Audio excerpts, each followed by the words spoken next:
feminists so delusional when it comes to Amber Heard? I see these think pieces with no thought with titles like, "We have all let down Amber Heard." We haven't let down Amber Heard or women. This is, Amber Heard has let down women by exploiting the Me Too movement with a cloak of noble victimhood to get power and to get acclaim. And that's the problem. And so to have the media who, I mean, are they watching the case? Have they listened to the recordings? Because the reason there's an uprising and majority of people who are critical of Amber Heard is not because we hate women. And it's not because we love Johnny Depp. It's neither of those. It's because we saw the truth. We saw a person that was cringingly, embarrassingly trying to lie and deflect and avoid responsibility at any cost to the level of absurdity. And we said, hey, this is what I think.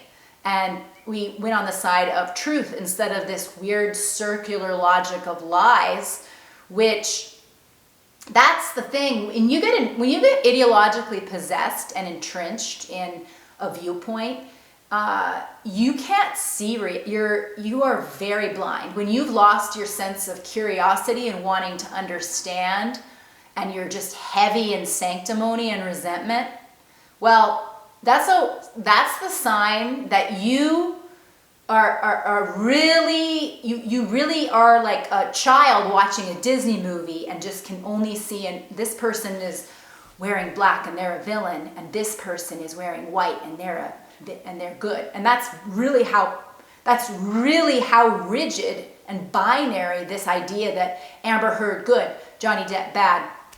Because Amber Heard has almost a laughingly amount of, she cannot own up to anything. And there's such a level of secondhand embarrassment people have for watching her kind of try to talk her way out of things and continually lie and say that everybody, including officers of the law, including her own lawyers, including doctors, she acts as though all of them are prone to lie, but she is right in all cases. And that's why it's absurd. Like, so anyway, the feminists who are siding with her, I have to ask, what is so important for you that you need to hold on to, that women are not, that there's not a possibility in human nature that women can be malevolent? Because that's something to look at. That an unwillingness to own the badness in you or your kind of collective sex, gender, is very revealing. We should be able to acknowledge that there's malevolence and shadow sides in all individuals, and that we evaluate people on an individual basis.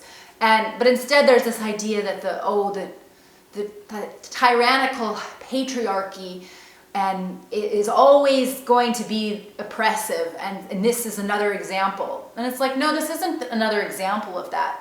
This is an example of actually how toxic femininity can exploit and use victimhood to gain more power and to gain prestige, and will do so and go to great lengths.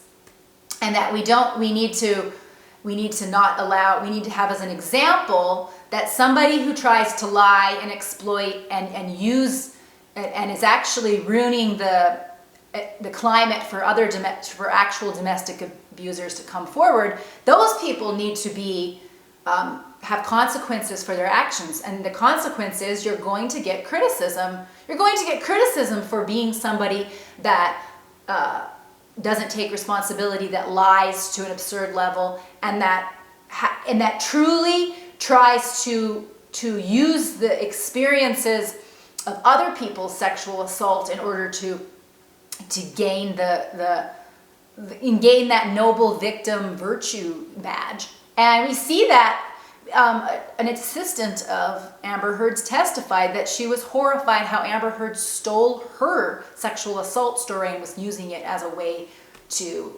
again, garner attention, pity, and ultimately power. The biggest power play is using a victimhood and martyrdom to get people to feel sorry for you, and thus give you opportunities and give you, think like, oh, we've got to protect her.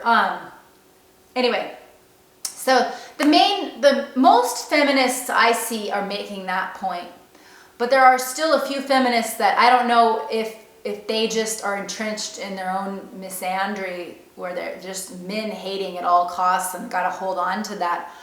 They are acting as though this is such a complete injustice, and it's just so tone deaf. You want to talk tone deaf?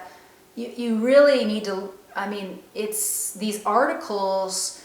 They are so at odds with the reality of the case. It makes you think: what if we didn't have the recordings online, or the trial unfolding online, and we only had these articles that would tell us, the spoon-fed, this is what you're supposed to think about this.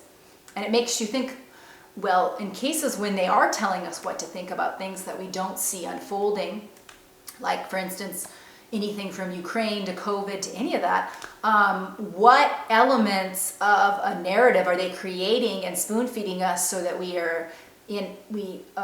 just take for granted and have a certain default thought about something that we're told and conditioned to, versus when we actually get to see an unfolding and evaluate it for ourselves. So it's very revealing that the media and their think pieces without thought are all circulating this kind of guilt-tripping, like, oh, patriarchy, and that's just so tired and stale.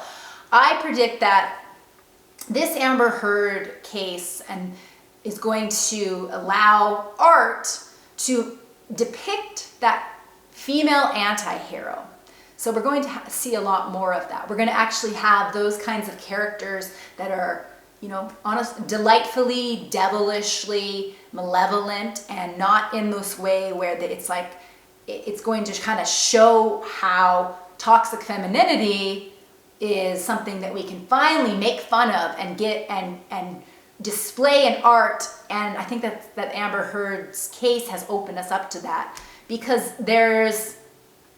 no matter what the verdict is, I believe that kind of art, we're getting really tired of seeing this kind of character that exploits movements like Me Too for her own gains. And I think we're going to that's just ripe for comedy and satire and drama, because all storytelling always pokes fun at when people, individuals or collectives, get too egocentric. They always have to be brought down a peg, and they always have to be commented on and given this kind of insight of how this kind of blindness of ego and this wit and using virtue to cloak it's just wonderful material. So I predict this is going to give a rise to that, which is exciting. But yeah, why are feminists so delusional about it? They are committed more to an ideology and their belief system of life and their vengeance and their misandry. They're committed more to those things, resentment and ideology, than they are curiosity, truth, and nuance. So we'll keep watching it unfold, and it'll be interesting.